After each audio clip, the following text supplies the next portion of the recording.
Hi welcome back to easy cook. ಲಂಚ್ಗೆ ಇವತ್ತು ನಾನು ಒಂದು ಸಿಂಪಲ್ ಆಗಿರೋ ಸ್ಟಫ್ಡ್ ಕ್ಯಾಪ್ಸಿಕಮ್ ಮಾಡ್ತಾಯಿದ್ದೀನಿ. ಅದಕ್ಕೆ ಪೊಟ್ಯಾಟೊ ಬೇಯಿಸಿಟ್ಕೊಂಡು ಅದನ್ನು ಮ್ಯಾಶ್ ಮಾಡ್ತಾಯಿದ್ದೀನಿ. ಆಮೇಲೆ ಒಂದು ನೀರುಳ್ಳಿ ಫೈನ್ಲಿ ಚಾಪ್ ಮಾಡಿ, ಅಂದರೆ ತುಂಬ ಸಣ್ಣಗೆ ಹಚ್ಕೊಂಡು, ಮತ್ತು ಒಂದು ಅಥವಾ ಖಾರ ಎಷ್ಟು ಬೇಕಷ್ಟು ಮೆಣಸಿನ್ಕಾಯಿನ ಕೂಡ ಫೈನ್ಲಿ ಚಾಪ್ ಮಾಡಬೇಕು. ಇದನ್ನೆಲ್ಲ ಮ್ಯಾಶ್ಡ್ ಪೊಟ್ಯಾಟೋನೆಲ್ಲ ಹಾಕಿ ರುಚಿಗೆ ತಕ್ಕಷ್ಟು ಉಪ್ಪು ಹಾಕಿ, ಮತ್ತು ಸ್ವಲ್ಪ ಮೆಣಸಿನ ಹುಡಿ ನಾನು 1/4 ಚಮಚ ತೊಗೊಂಡಿದ್ದೀನಿ. 1/4 ಚಮಚ ಅರಸಿನ ಪುಡಿ, 1/2 ಚಮಚ ಗರಂ ಮಸಾಲ, ಹಾಫ್ ಆಮ್ಚೂರ್ ಪೌಡರ್, ಮತ್ತು 1/4 ಚಮಚದಷ್ಟು ಜೀರಿಗೆ. ಇದನ್ನೆಲ್ಲ ಹಾಕಿಬಿಟ್ಟು ಚೆನ್ನಾಗಿ ಮಿಕ್ಸ್ ಮಾಡಿ, ಆ್ಯಂಡ್ ಸ್ವಲ್ಪ ಎಣ್ಣೆನೂ ಸೇರಿಸಿ, ಅದು 2 ಸ್ಪೂನಷ್ಟು ಎಣ್ಣೆ. ಇದನ್ನೆಲ್ಲ ಹಾಕಿ ಚೆನ್ನಾಗಿ ಮಿಕ್ಸ್ ಮಾಡಿ ಮಸಾಲ ಎಲ್ಲ ಕಡೆ ಹರಡ್ಕೊಳ್ಬೇಕು. ಆಮೇಲೆ ನಾನು ಇಲ್ಲಿ ಒಂದು 4-5 ಕ್ಯಾಪ್ಸಿಕಮ್ ತೊಗೊಂಡಿದ್ದೀನಿ.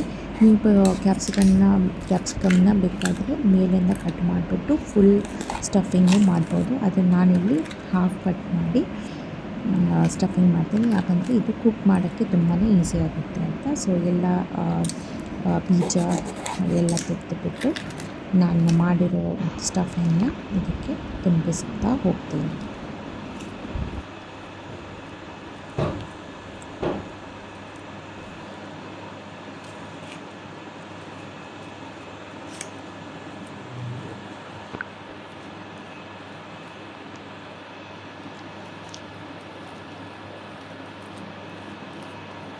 ಒಂದು ಪ್ಯಾನ್ಗೆ 5-6 ಟೇಬಲ್ ಸ್ಪೂನಷ್ಟು ಆಯಿಲ್ ತಗೊಂಡು ಹೀಟ್ ಆಗಲಿಕ್ಕೆ ಬಿಡ್ತೀನಿ. ಒಂದು ಸಲ ಆಯಿಲ್ ಹೀಟ್ ಆದಮೇಲೆ ನಾವು ಸ್ಟಫಿಂಗ್ ಮಾಡಿರೋ ಕ್ಯಾಪ್ಸಿಕಮ್ನ ಇದಕ್ಕೆ ಪ್ಯಾನ್ಗೆ ಹಾಕಿಬಿಟ್ಟು 2 ಸೈಡು ಚೆನ್ನಾಗಿ ಬೇಯಿಸ್ಕೋಬೇಕು. ಸೊ ಒಂದು ಸೈಡ್ 5 to 7 ಮಿನಿಟ್ಸ್ ಅಷ್ಟು ಬೇಯಿಸ್ಕೊಂಡು, ಮತ್ತೆ ಬೇಕಾದರೆ ಊಟ ಮಾಡಿಕೊಂಡು ಇನ್ನೊಂದು ಸೈಡ್ ಬೇಯಿಸ್ಕೋಬೇಕು. ಬೇಕಾದರೆ ನೀವು ಇದನ್ನ ಕವರ್ ಮಾಡಿಕೊಂಡು ಇಟ್ಟರೆ ಅದು ಚೆನ್ನಾಗಿ ಬೇಯುತ್ತೆ. ಸೊ 2 ಸೈಡ್ ಚೆನ್ನಾಗಿ ಬೆಂದಾದಮೇಲೆ ನೀವು ಅದನ್ನು ರಿಮೂವ್ ಮಾಡ್ಬೋದು.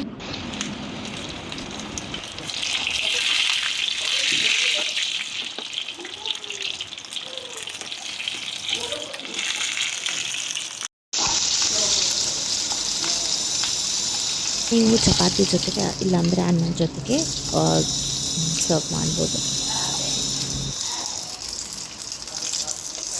Thanks for watching. ಲೈಕ್ ಮಾಡಿ, ಶೇರ್ ಮಾಡಿ, ಕಾಮೆಂಟ್ ಮಾಡಿ, ಆ್ಯಂಡ್ ನನ್ನ ಚಾನಲ್ಗೆ ಸಪೋರ್ಟ್ ಮಾಡಿ. Thank you. ಬಾಯ್.